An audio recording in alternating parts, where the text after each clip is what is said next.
Welcome back to the Scottish Tech YouTube channel where we bring you Meet the Team.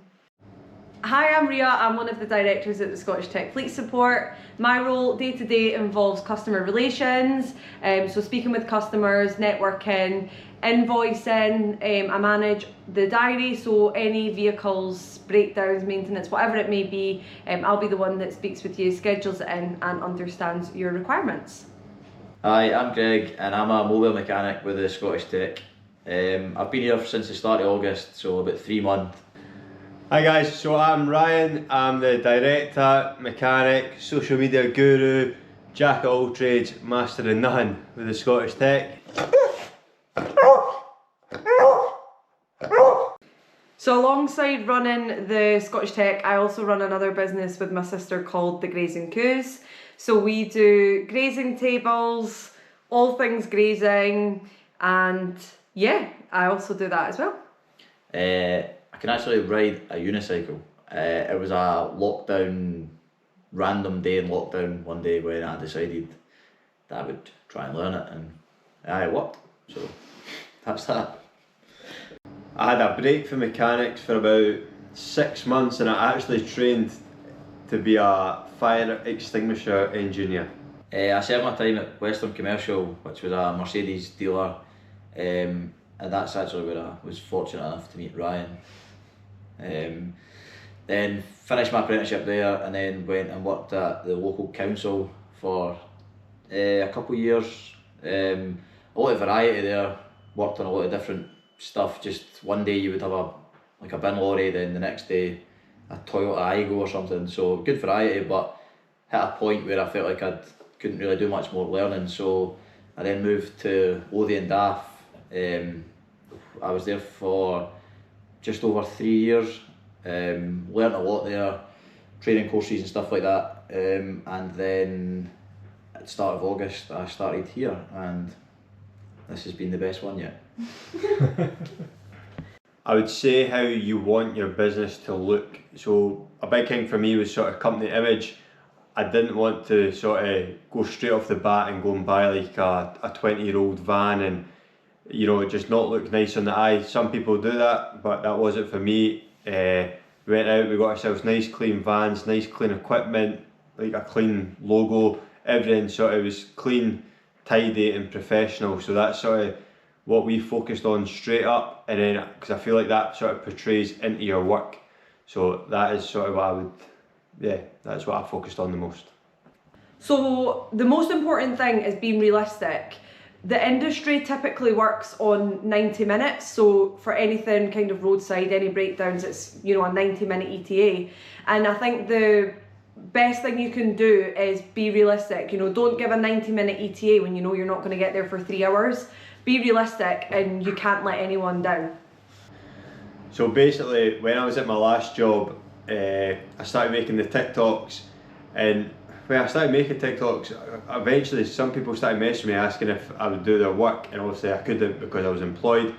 And long story short, again, I started to not really like that job, and it was actually Ria said to me, why don't we look at starting up yourself / ourselves, and that was basically how it started. That got the idea, so it basically came for social media.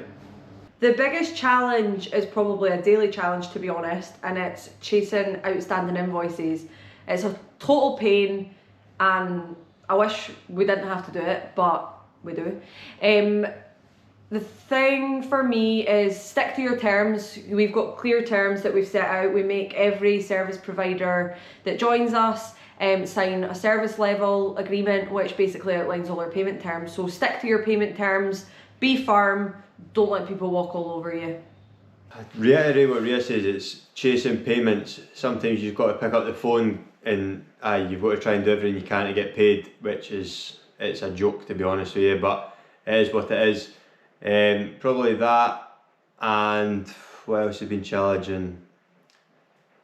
You learn sort of who your friends are as well. You know, there's some people that you used to think were friends before and you quickly learn that they're not, so that's a bit of a challenge. You've got to learn who you can trust, who you can't trust as well. Probably say the gel test diagnostic tool that we got, so we use that literally every single day. 2-3 times a day sometimes, and without that in the business, you know, we wouldn't be in the position that we're in, and we certainly wouldn't be able to take on half the jobs that we take on. If it was a workshop based job, then at my time at DAF I done a lot of camshaft work, so I enjoyed them. It was just a satisfying job. It took you know, a few days, but it was good to just have the full engine stripped to bits and then get it running again, so I enjoyed that. If it was mobile job, I quite weirdly like doing a wing. Just feel like they're just a not a bad job to do. Or if it was working with Ryan, it would be a clutch on a Scania, which you can watch if you click right there. So I'll split this into two, like how Greg done it. So when I was at Merck, I'd done a good few turbos there, and then there was like a recall on gearboxes that we used to have to split the gearbox in half. I quite enjoyed doing them. So in terms of workshop stuff, it would be that, and roadside, I quite like doing airbags. Airbags or any sort of electrical. I like sort of figuring out lights that don't work and stuff like that. I like trying to find broken wires, as weird as that is, but I quite enjoy that. I don't do any work on cars. I hate working on cars. I used to hate vans, but recently we've got a good bit of van work, so I've had to slowly start to like them. That's for both workshop and roadside stuff. In terms of sort of truck and trailers, what do I least like doing? I don't really like doing rear disc brakes on a truck because there's a lot of stripping down that it's just a pain in the backside. And anything on a trailer, anything to do with a SAF axle reline, it's just a headache. No get invited to the SAF factory anytime. That one off the Christmas card list. So for us, I would say LinkedIn has been invaluable. I don't think you should be afraid to put yourself out there. If you don't shout for you, who else is going to shout for you? We don't really, none of our work's really come from existing contacts, to be honest. It's all really been word of mouth. Ryan and Greg are fantastic on the tools, so a lot of it is people recommend us to other customers, and then they'll get in touch with us to carry out their repairs and maintenance. So that's really, that's probably mainly how we get our work, to be honest. It's quite a difficult one, to be fair. So when we first started, it was, I'm not gonna lie, it was pretty hard to stay motivated. Ria would come out with me, that would obviously keep you company. Wee Barney, he would come, he didn't really like it that much, but once Greg started, sort of working late became a wee bit easier, especially if we were on a job together. You'd be able to have a bit more banter, and it would keep you it didn't really feel as much like work, if you know what I mean. So there's that side of things, and also sort of you're doing it for yourself, you're doing it for your company, your reputation, your sort of own pride. So it's not just sort of getting a wage at the end of it, you're getting a lot more. That's how I feel anyway, so that motivates me. I think the biggest difference is just mainly the duration of the jobs that you do. You don't just, like in a workshop you could be spending a week at a time on a certain job, whereas out on the road it's essentially just sort of quick repairs, maybe a few hours at a time. You do a lot more travelling, obviously, so you can spend, some days you spend most of the day driving to a job, and it's very weather dependent as well. Obviously in a workshop you've always got a roof over your head, whereas it's, especially in Scotland, is pretty common to get soaked. So that's one of the main ones, and then also just sometimes you something to think on your feet for a temp repair just to get it back to the workshop as opposed to the final repair. Sometimes you just need to do what you can, just get it back to the workshop, and then it can have the full repair completed there.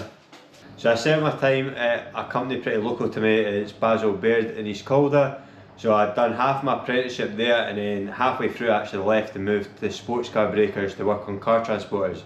So basically, the long story short is I left because I didn't really feel like I was learning much and I was getting left behind at college. So took the jump, moved apprenticeship to a different company, and I was really happy with my decision because what I learned at sports car breakers I probably wouldn't have learned anywhere else.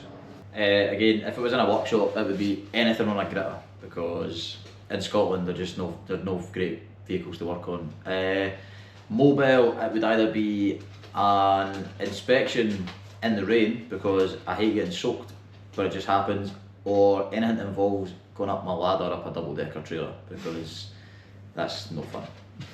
Playing golf. Took up a new hobby a couple of months ago, and that is what I enjoy most basically. Outside of any sort of spare minute I get, I go either driving range or play golf. I'm not very good at it yet, but try to get better. So we'll travel wherever, to be honest, if we can, we will. We've been up to Tain, we've been down to Carlisle, Benwick-upon-Tweed, so yeah, wherever we need to cover, if we can, we will.